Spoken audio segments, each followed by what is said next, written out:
right now at 7. Bay Area researchers tracking mutating strains of the coronavirus, one of them forcing a lockdown overseas. How concerned should we be tonight? The new mutated COVID virus seems to bind a little tighter and enter the cell of the human body easier than our current COVID. It's very likely, based on those current trends, that we'll need to extend that stay-at-home order.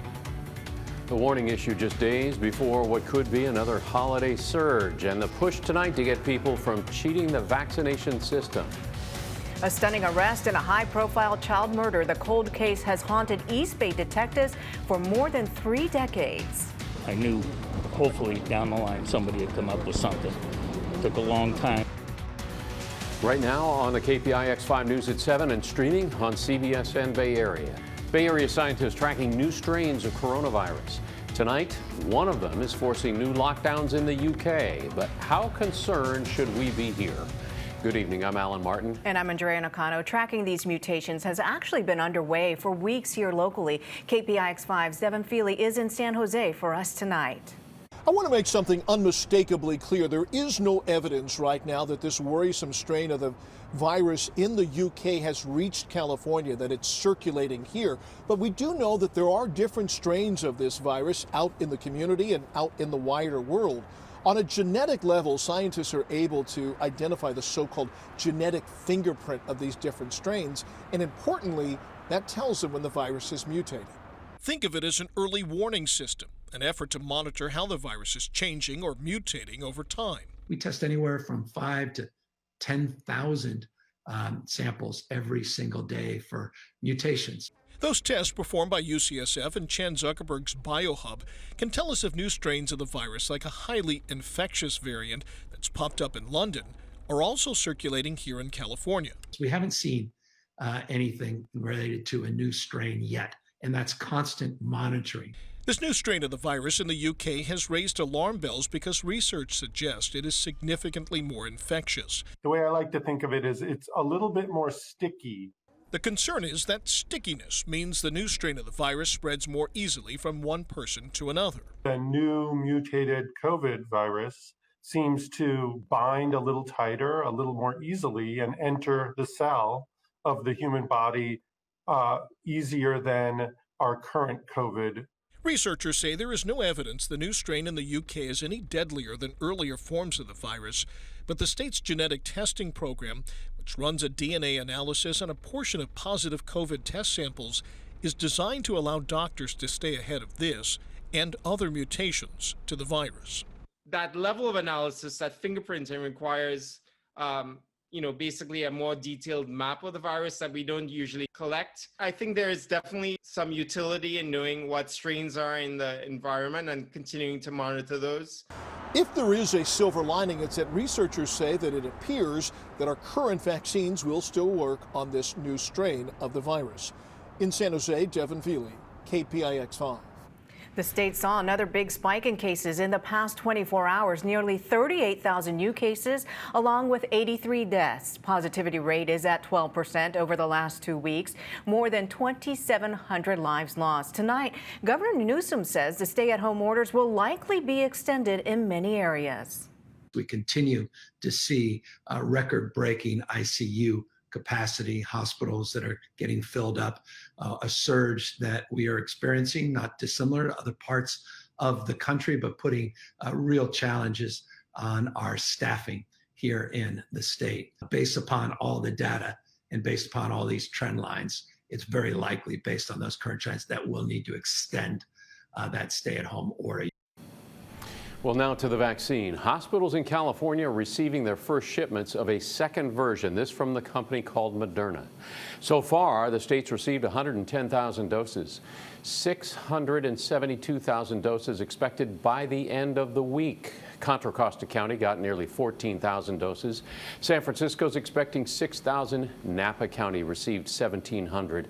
As more doses get distributed, the concern now is making sure people don't try to cut the line so there's enough vaccine for those who need it the most.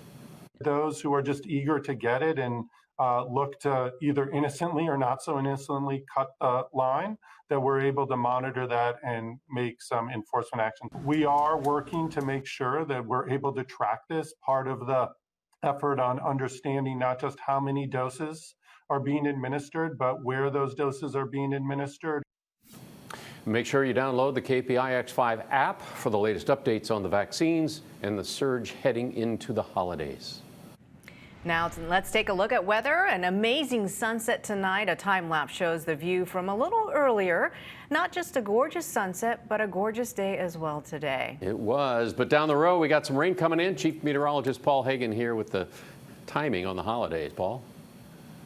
Yeah, it's going to arrive just in time for the holiday. Christmas Day looks to bring our next good chance of showers, which means we have dry weather leading up to the holiday. If you still have a few errands that you have yet to run safely, of course. And then a good chance of rain in the forecast on Friday, especially in the afternoon and evening.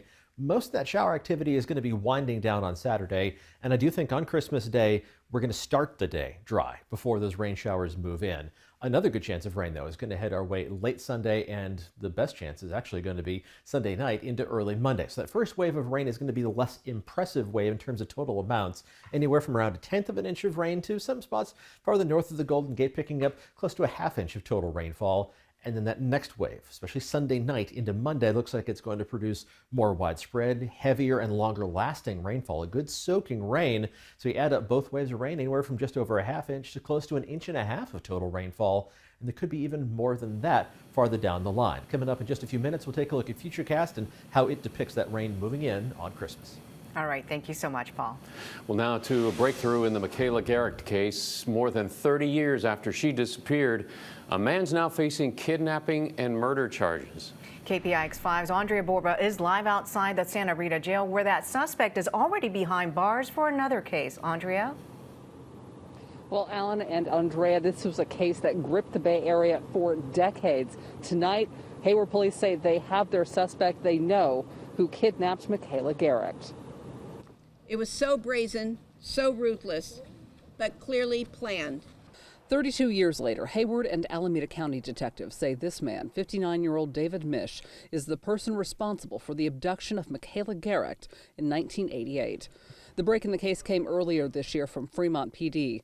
That agency was investigating Misch for a double murder during the same period. We also had the partial palm print, and through painstaking direct examination of that print, we were able to identify this suspect as the perpetrator. Misch was already in state prison for a separate 1989 murder, but matching his partial palm print did not come quickly. It wasn't a print that we could run through the system. As I said, when Andrea asked the first question, it had to be manually compared. And so once the link was made to this as a possible potential suspect, then a direct comparison through literally eyesight had to be made to compare the two prints. Alameda County DA Nancy O'Malley has charged Misch with murder and 2 special circumstances, specifically kidnapping. Her kidnapper moved one of the scooters away from the store to the back area of the parking lot.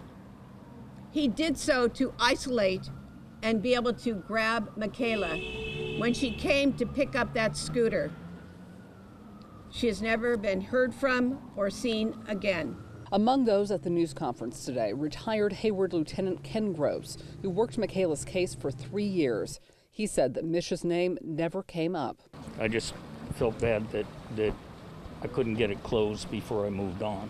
So, but we have very many able-bodied investigators, so I knew hopefully down the line somebody had come up with something. It took a long time. Michaela's dad, Rod, said he feels some closure tonight. Well, I'm kind of relieved that they caught somebody over it. So now I don't gotta, they've got a suspect that they can grill, and hopefully he'll, cop out to wherever her body is. Now, Misch is scheduled to be arraigned in Michaela's case tomorrow here in Alameda County. Alan, Andrea? Yeah, hopefully more answers to come for that family. Andrea Borba, thanks. Well, tonight police are investigating a shooting in San Jose. Happened near Trinity Park Drive in Alviso this afternoon. Chopper 5 was over the area just a few hours ago. Officers say one man was shot in the field. They later found a woman who had also been hurt. So far, there is no information about a suspect or the victim. He was transported to a local hospital where right now he has life-threatening injuries. We also located a second female victim. We don't know what her relationship is to any of this activity that happened out here today. She has non-life-threatening injuries. Up next, a vote taking place in the past 45 minutes on a new stimulus plan. What it could mean for future partnerships. I think we've set the stage for perhaps something later in the next Congress. We see him flying around all the time. Maybe he should stick to the reindeers in the sled. He might not have so many problems. Santa spotted in Northern California flying right into the power lines. How he avoided being electrocuted. Plus, the phenomenon in the sky tonight that hasn't been seen in almost 400 years. We'll tell you where to look. So you don't need a telescope? You don't.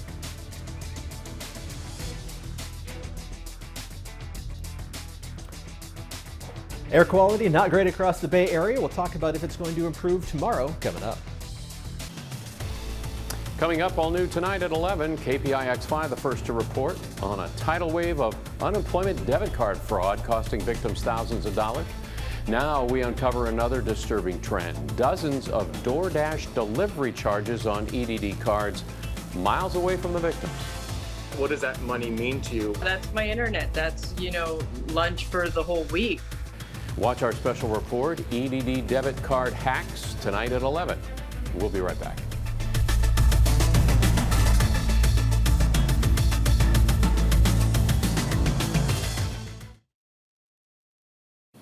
For the first time in centuries, Jupiter and Saturn align, giving us what many are calling the Christmas star, even though they're planets. Formally, they call it the Great Conjunction. Hasn't happened since William Shakespeare's work, first published in 1623. One popular theory is the planets were the bright star the three wise men saw and led them to Jesus in Bethlehem. Hopefully you are able to see it, because if not, you're going to have to wait until the year 2080. Go outside right after sunset and look to the southwest. It's going to be there, and that's a great thing about this event. You don't have to wait all night to see it. It's just going to be right there. If you've got a pair of binoculars, that's great. So you don't need a telescope? You don't. All right, so Paul is back with us now. And Paul, have you seen it, or have any of our cameras picked it up? We had a live shot of it during our 6 o'clock newscast. Now it's below the horizon, so you're going to have to wait until tomorrow night. And it's not like it just disappears, but tonight is when those two planets, Saturn and Jupiter, appear closest from our perspective here on Earth. Those two planets are still hundreds of millions of miles apart. Just the angle that we're looking at them makes them appear basically like one bright dot with the naked eye. But if you have a good pair of binoculars or a telescope, then you can still get out there tomorrow night. They'll just be slightly farther apart, and you can pick out the rings of Saturn and some of the moons of Jupiter within the same image on a good telescope. Let's take a look at the not so fun part of what we're talking about weather-wise, and that's the air quality, which was not good today, especially inland in the East Bay, the Tri-Valley, and especially up into the Delta, where the fog just refused to budge for most of the day, just kind of mixed with the smoke and kept everything trapped. That cool air mixed with the fog just kept it at ground level, so unhealthy for sensitive groups there. And tomorrow is going to be another spare the air alert day for the Santa Clara Valley, so things move around just a little bit. Now, the good news is it doesn't look like the fog is going to last as long, but air quality is still not going to be great until the winds start to pick up a bit more midweek on Wednesday. Right now, temperatures are dropping off. Still low 50s around the Bay. It's 53 in Oakland and still 52 in San Francisco. 51 degrees in San Jose, and otherwise it's 40s. 42 degrees in Concord after you reached a whopping high temperature of 47. That's how much the fog impacted things there in Concord. You stayed about a dozen degrees cooler than the rest of the Bay Area. Visibility by tomorrow morning, you can see all the red on the map indicating less than a mile, and we're talking about some thick fog to start the day.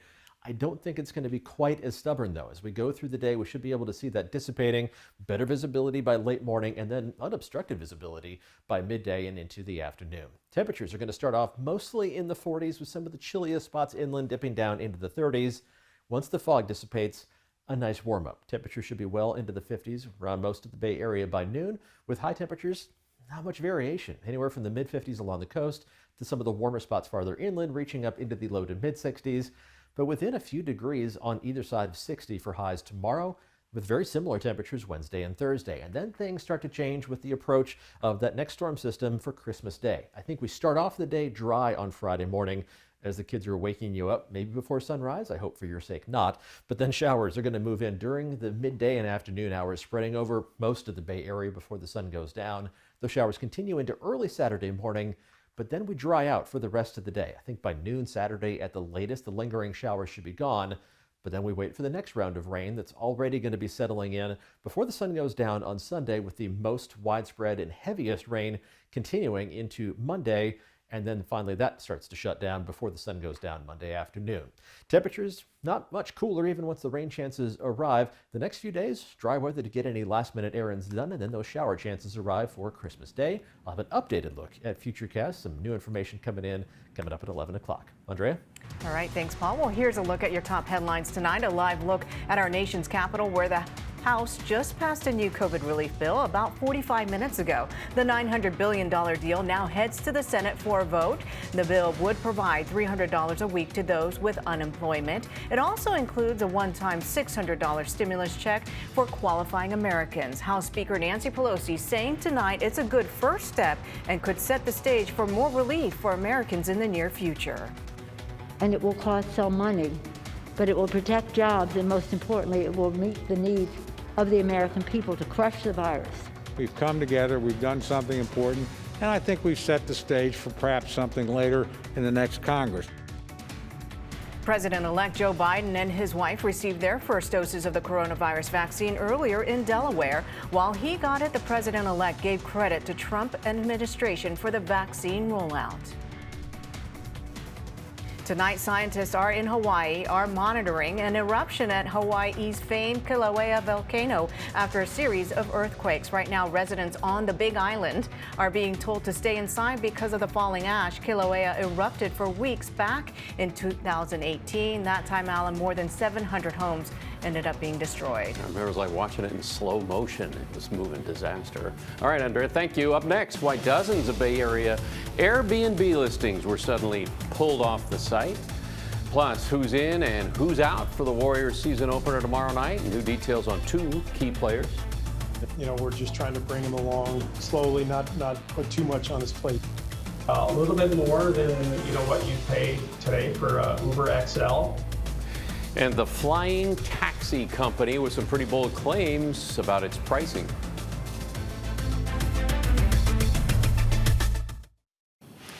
Airbnb is cracking down on party houses across the Bay Area. More than 65 listings across San Francisco, Oakland, and San Jose that received complaints or violations are now suspended, or they're off the platform completely. Airbnb recently changed its policy, banning parties at listings until further notice.